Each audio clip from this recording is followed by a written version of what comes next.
இப்பதான் உழைச்சி களைச்ச மாதிரியே இருக்கு. அத்தை ரெடியா இருங்க, அலப்பறை கொடுக்க நான் தயார். அப்பா என்ன டயர்டா இருக்கு.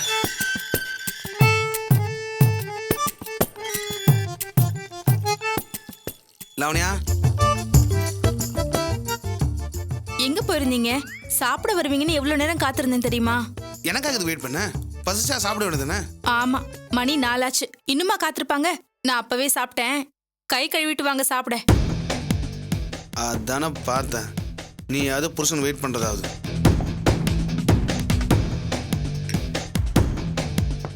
லாவண்யா, என்ன சாப்பாடு வேணாம். என்னாச்சு? ஏன் வேணாங்கிறீங்க? ஏன்னு கேட்டா நான் தான் அப்பயே சொன்னேன், என்னைக்கு சுயமா சம்பாரிச்ச காசு கொண்டு வந்து கொடுக்கணும் அன்னைக்கு தான் இந்த வீட்டில் நான் சாப்பிடுவேன். அது வரைக்கும் கையை கூட நினைக்க மாட்டேன். எனக்கு சூடு சொன்னலாம் இருக்கு. நானும் சோத்துல உப்பு போட்டு தான் திங்கிறேன். இப்ப என்ன சொல்ல வரீங்க? வேலை கிடைக்கிற வரைக்கும் சாப்பிடாம பட்னியா இருக்க போறீங்களா? ஆமா, அத்தை என்ன எப்படிலாம் பேசுறேன்னு கேட்டல. வெட்டி பையன், புத்தி இல்லாதவன், காசோட அருமை தெரியாதவன் அப்படின்னு காய்ச்சி மூச்சு கத்துறாங்களே, அதுக்கப்புறம் எப்படி எனக்கு சூரத்துக்கு மனசு வரும்? ஐயோ, அம்மா ஏதோ கோவத்துல ஆத்திரப்பட்டு பேசினாங்கன்னா அதை போய் பெருசா எடுத்துக்கிட்டு. இல்ல இல்லையா, அத்தை ஆத்திரத்தை பேசினாலும் அர்த்தத்தோட தான் பேசிருக்காங்க. பட்னி கிடந்தானா எனக்கு அறிவு வரும், புத்தி வரும், சூடு சொன்னாலும் வரும்.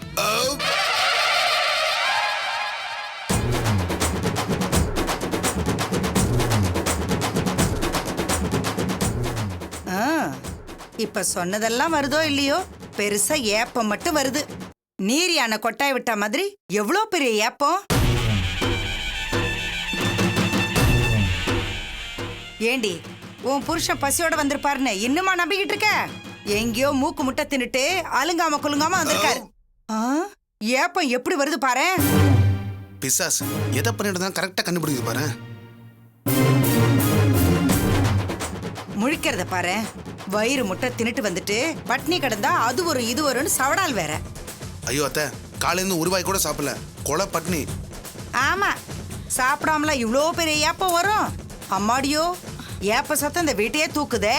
ஐயோ அத்தை, நீ நினைக்க மாதிரி ஒண்ணும் இல்ல, இது வெறும் பசி ஏப்பம், அவ்வளவுதான். அது பசி ஏப்பமா ருசி ஏப்பமான்னு ஆளை பார்க்கும் போதே தெரியுது. பீப்பாயாட்டம் வயிறு, சிப்பாயாட்டம் மிடுக்கு. இவர் போய் கொலைப்பட்டினின்னு சொன்னா யாராவது நம்புவாங்களா? உன் புருஷ கடப்பாறை முழுகிட்டு வந்திருக்காரு, போய் சுக்கு கஷாயம் வச்சு கொடு, சரிக்குதான்னு பாப்போம். ஐயோ அம்மா, அவர் தான் சாப்பிடலன்னு சொல்றாருல, ஏன் இப்படி எல்லாம் பேசுற? அங்க பாரு எப்படி களைச்சு போய் வந்திருக்காருன்னு. ஆமாடி, நல்லா தின்றதெல்லாம் தின்னுட்டு தலையை களைச்சு விட்டுட்டு வந்தா தின்னதெல்லாம் ஆயிடும் பாரு. இவரு இமயமலை பேத்து கொண்டு வந்திருக்காரு, அப்ப ரொம்ப களைப்பாதான் இருக்கும். போய் சோத்தியம் போட்டு விசிறு எடுத்து வீசு. ஏன்டி இப்படி துப்பத்து போய் பழைக்கிறீங்க? வேலை தேட வழி இல்லைனாலும் நடிக்கிறதுல ஒன்றும் குறைச்சல் இல்லை. இதுல காட்டுற திறமைய அதுல காட்டினாலும் அது நாளுக்கா சம்பாதிக்கலாம். மா, நீ பேசுறது ரொம்ப அநியாயம். வேலை இல்லைங்கிறதுக்காக இவரை பட்டி போட்டு சாகடிக்க சொல்றியா? நீ கொடுத்த டார்ச்சர் தாங்காம தான் காலையில கூட சாப்பிடாம வெளியே போனாரு. இப்ப திரும்பவும் சாப்பிட விடாம பண்ணிட்டு இருக்க. லவண்யா, கொஞ்சம் பேசாம இருக்கியா? போதுங்க, இவங்க என்ன வேணாலும் பேசுவாங்க, அதை கேட்டுட்டு நான் சும்மா இருக்கணுமா? ப்ளீஸ் லவண்யா, அத்தை என்னதான் திட்டுறாங்க, அது கூட நல்லது தான் திட்டுறாங்க, அதே நீ தப்பா எடுத்துக்கிற. அதுக்காக பசியோட இருக்கிறவரை பார்த்து நீ வயிறு முட்டை தின்னுட்டு வந்திருக்கேன்னு சொன்னா எப்படிங்க நியாயம்? அத்தை ஏதோ தெரியாம பேசிருக்காங்க, அதெல்லாம் நீ தப்பா எடுத்துக்க லவண்யா. அத்தை என் மேல கோபப்படுறாங்கன்னா திட்டுறாங்கன்னா அதுலயும் ஒரு நியாயம் இருக்கு. 3 வேளை மூக்கு பிடிக்க திங்கிற யாருக்குமே உழைக்கணும்னு எண்ணமே வராது. பசிக்கணும், பட்னி என்னன்னு தெரிஞ்சுக்கணும். பசிக்கிறப்பதான் ஒருத்தர் காசோட அருமை என்னன்னு நல்லா தெரியும். அப்பா கொடுத்த காசுல எத்தனை நாள் சொகுசா வாழ்ந்துட்டேன். அதான் பணத்தோட வேலை என்னன்னு எனக்கு தெரியாம போச்சு. இன்னைக்கு காசு இல்லாம பட்னியா வேலைக்காக அலைஞ்சுக்கப்புறம் தான் எனக்கு புத்தியே வந்தது. டே முட்டாள், காசு சம்பாதிக்க அவ்வளோ ஈஸி கிடையாது, உலகத்தில் அதோட முக்கியமானது வேற எதுவுமே கிடையாதுன்னு இப்பதான் அவனை நான் புரிஞ்சுக்கிட்டேன். உயிரை கொடுத்தாவது காசை சம்பாதிக்கணும், அப்பதான் மனசுல ஆரம்பிச்சு நான் இப்ப எல்லாமே மதிக்குங்கன்னு இப்ப பட்டி கண்டதுக்கு அப்புறம் தான் எனக்கு புரிஞ்சுது. அத்தை ஒரு விதத்துல என்ன நல்லதுதான் பண்ணியிருக்காங்க. அதுக்காக அத்தைக்கு நான் நன்றி தான் சொல்லணும். சரிங்க, அதுக்காக பட்னி கிடந்தா காசு சம்பாதிக்கணுங்கிறது இல்ல. முதல்ல உடம்ப பாத்துக்கங்க, வாங்க வந்து சாப்பிடுங்க. இல்ல லவண்யா, அத்தை கிட்ட நான் ப்ராமிஸ் பண்ணிருக்கேன், சம்பளம் வாங்கிட்டு வந்து அது அத்தை கையில கொடுத்துக்க அப்புறம் தான் நான் சாப்பிடுவேன். அது வரைக்கும் வேற வழி இல்ல. பசிச்சா தண்ணி குடிப்பேன், இன்னும் பசிச்சா நிறைய தண்ணி குடிப்பேன். இனிமே தண்ணி தான் எனக்கு சாப்பாடு.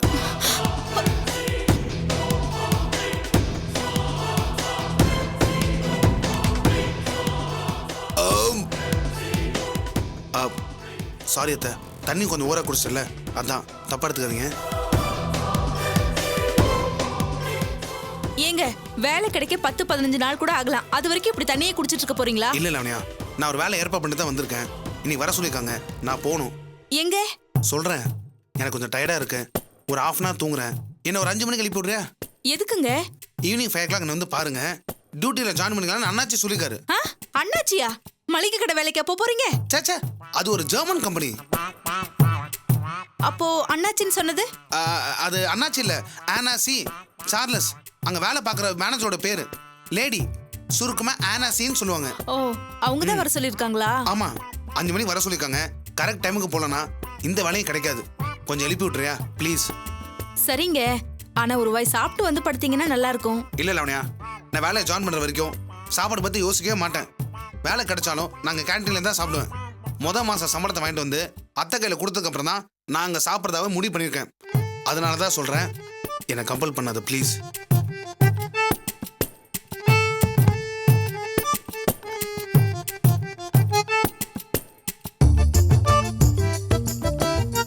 இப்போ உனக்கு சந்தோஷமா?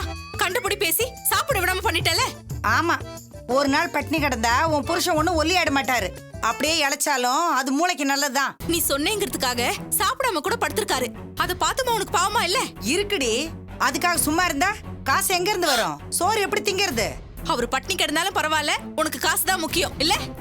அதான் அண்ணாச்சே எலுமிச்சே வேலை தரேன்னு சொன்னாராமே. முதல்ல வேலை கிடைச்சி சம்பாதிக்கட்டும், அதுக்கப்புறம் வகை வகையா சமைச்சு போடு. யார் வேண்டானது? வர வர நீ மாப்பிள்ளைங்கிற மரியாதை இல்லாம நடந்துட்டு இருக்க. மாப்பிள்ளைங்கிற மரியாதை இல்லாம நடந்துக்கிறது நானா உன் புருஷனா? வேலைக்கு போ, காசு சம்பாதி, அதுதான் மரியாதைன்னு சொன்னா அது குத்தமா? இல்லம்மா, நீ பண்ணிட்டு இருக்கிறது எதுவுமே எனக்கு பிடிக்கல. என்னால அவ்வளவுதான் சொல்ல முடியும்.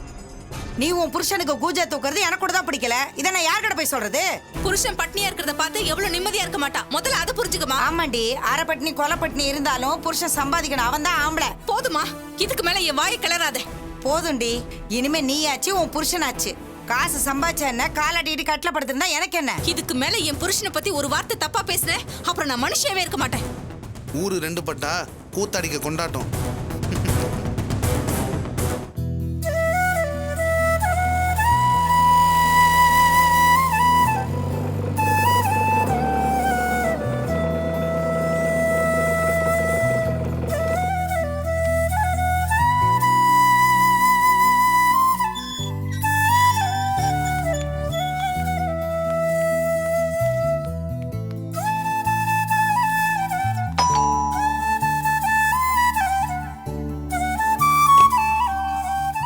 வாங்க தம்பி, வாங்க வாங்க. வணக்கம் சார். சாரி சார், வர வழியில ஒரு சின்ன வேலை, அதான் லேட் ஆச்சு. இருக்கட்டும், பரவாயில்ல, உட்காருங்க. மீனா, இத வந்துட்டேங்க. டேய், ஏன்டா கூச்சப்படுற? பக்கா பிசினஸ் மேன் மாதிரி நடந்துக்க. ஏய், சும்மா இருடா. நீங்க ஏன் நிக்கிறீங்க? உட்காருங்க.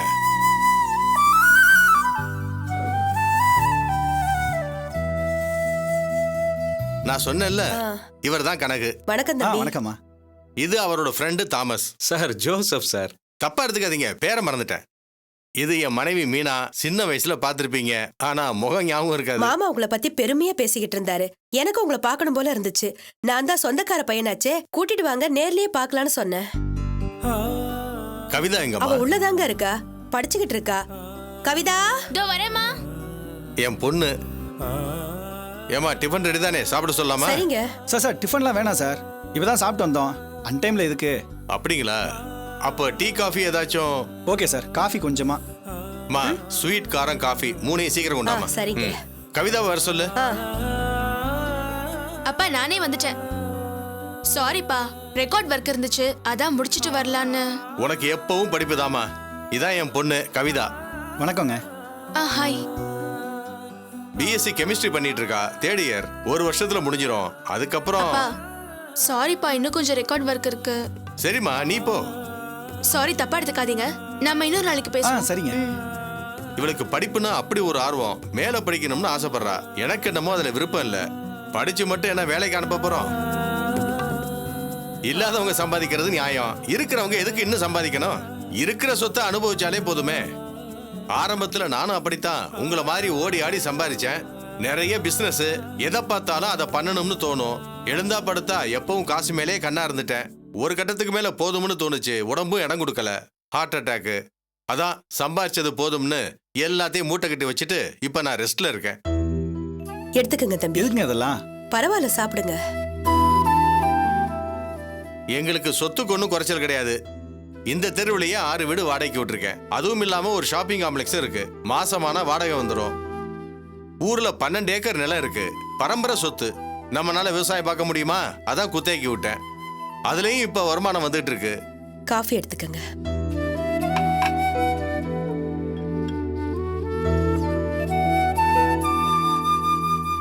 அப்புறம் உங்க ஹோட்டல்லாம் நல்லபடியா போயிட்டு இருக்கு. நானே கவனிச்சேன். எப்ப ஆரம்பிச்சீங்க? இப்பதான் சார் ஆரம்பிச்சு கொஞ்ச நாள் தான் ஆகுது. இதுக்கு முன்னாடி கேண்டீன் தான் வச்சு நடத்திட்டு இருந்தேன். தமிழ்னு ஒரு ஃப்ரெண்டு, இவன் எல்லாரும் சேர்ந்து தான் ஹெல்ப் பண்ணிட்டு இருக்காங்க. அந்த ஹோட்டல் விலைக்கு வந்துச்சு. சரி தைரியமா எடுத்து நடத்தலாமேன்னு வாங்கிட்டேன். எல்லாம் லோன் போட்டு தான் சார். இருக்கட்டும் இருக்கட்டும். அதை அடைக்கிறது ஒன்றும் பெரிய விஷயம் கிடையாது. நான் நேரடியாவே பேசிடுறேனே. எனக்கு இருக்கிறது ஒரே பொண்ணு. சொத்து பத்துக்கு குறைச்சல் கிடையாது. இருக்கிற சொத்தை பராமரிச்சு என் பொண்ணை நல்லபடியா பாத்துக்கிட்டா போதும். அதான் வீட்டோட மாப்பிள்ளையா பாத்துக்கிட்டு இருக்கோம். உங்களை பார்க்கும்போது மனசுக்கு நல்ல அபிப்பிராயம் தோணுச்சு. அதான் நேரடியாவே கேட்கலான்னு வர சொன்னேன். என்ன சொல்றீங்க? டேய் சரின்னு ஒத்துக்கடா. நீங்க சரின்னு சொன்னா உடனே கல்யாண ஏற்பாட்டை பண்ணிடுவேன். சார் தப்பா எடுத்துக்காதீங்க. எனக்கு இப்ப கல்யாணத்தை பத்தின ஐடியாவே கிடையாது. ஏன் அவசரப்படுறீங்க? நீங்களும் நல்ல பொசிஷன்ல இருக்கீங்க. என் பொண்ணை கல்யாணம் பண்ணிக்கிட்டா உங்க எதிர்காலம் என் பொண்ணோட எதிர்காலம் ரெண்டுமே நல்லா இருக்கும். அவசரம் இல்ல, நல்லா யோசிச்சு முடிவு சொல்லுங்க. இல்ல சார், நிச்சயமா இதுக்கு என்னால ஒத்துக்க முடியாது. இப்பதான் ஹோட்டல் ஆரம்பிச்சிருக்கேன். அதை டெவலப் பண்ணணும், லோனை கட்டணும், தொழில இன்னும் கொஞ்சம் கான்சன்ட்ரேஷன் பண்ணலாம்னு நினைக்கிறேன். என்ன மன்னிச்சிருங்க சார். என் மனசுல பட்டதை சொல்லிட்டேன், தப்பா எடுத்துக்காதீங்க சார். சேச்சே, இதுல என்னப்பா இருக்கு? எனக்கு பட்டதை நான் கேட்டேன், உங்களுக்கு பட்டதை நீங்க சொன்னீங்க. அதுல ஒண்ணும் இல்ல. அதுக்காக உங்க ஹோட்டலுக்கு வராம இருக்க மாட்டேன். வரப்போகத்தான் இருப்பேன். நீங்களும் அடிக்கடி வீட்டுக்கு வந்துட்டு போங்க. சரிங்க சார், நாங்க அப்ப வரோம். ஆ. போலாமா?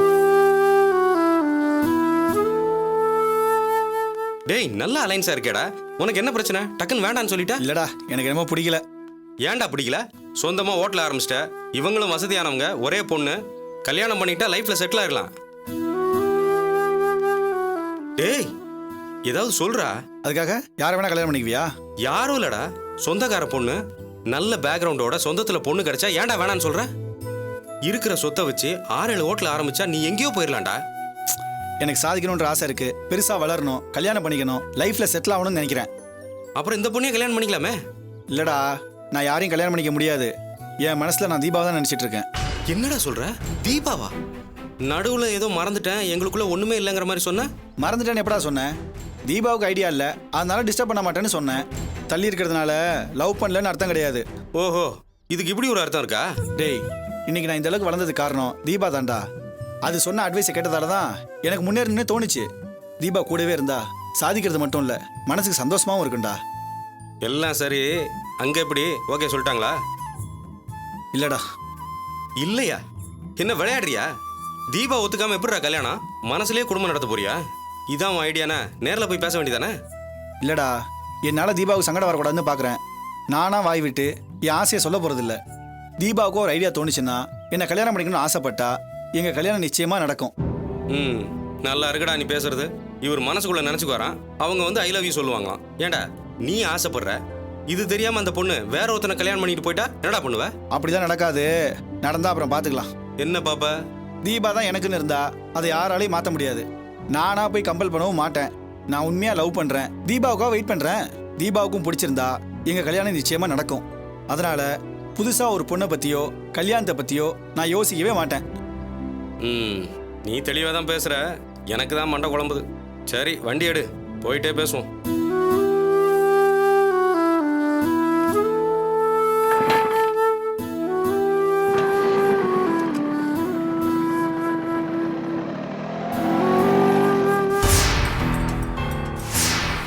பிரபாகர், சுந்தரி மரத்துக்கிட்டையும் பாட்டிக்கிட்டையும் எவ்வளோ கன்வின்ஸ் பண்ணி பேசி பார்த்துட்டோம்.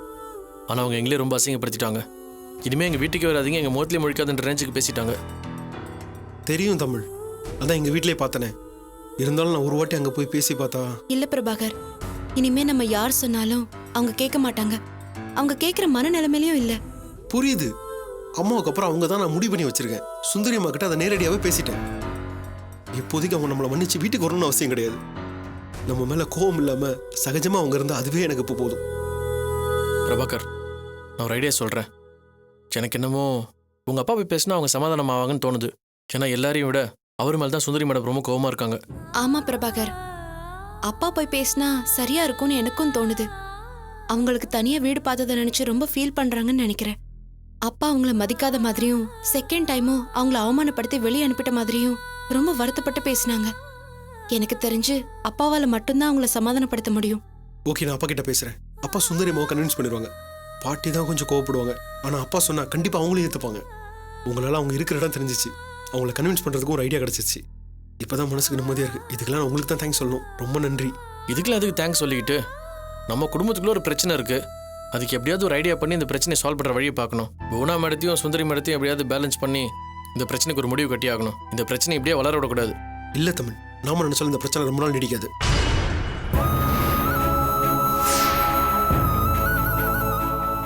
அம்மா மிஞ்சி போனா எத்தனை நாள் உயிரோட இருப்பாங்க?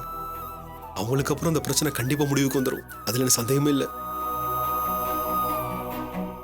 அம்மா ஏற்கனவே நோய் வந்து செத்துக்கிட்டு இருக்காங்க. அதுல இந்த குடும்ப பிரச்சனை சேர்ந்துட்டா தாங்க முடியாத தண்டனை ஆயிரும். அதான் எப்படியாவது இந்த இஷ்யூவை பெருசாக்காம ஸ்மூத்தா கொண்டு போயிடலான்னு பாக்குறேன். அம்மாவை நல்லபடியா பாத்துக்கோங்க பிரபாகர். உங்க மேலதான் அவங்க உயிரையே வச்சிருக்காங்க. கடைசி காலத்துல நீங்க தான் அவங்க கூட இருந்து எல்லாத்தையும் பாத்துக்கணும். நிச்சயமா ஒரு மகனா என்னுடைய கடமையை நான் விட்டு தரவே மாட்டேன். ஆனா அவங்க என் மேலதான் உயிரை வச்சிருக்காங்கன்னு நினைக்கிறீங்களே, அது தப்பு. அவங்க உங்க மேலேயும் தான் உயிரையே வச்சிருக்காங்க. அம்மாவுக்கு நான் மட்டும் மகன் கிடையாது. அம்மாவுக்கு துளசி, பிரபாகரன் 2 பிள்ளைங்க. இதை யாராலையும் மாற்ற முடியாது.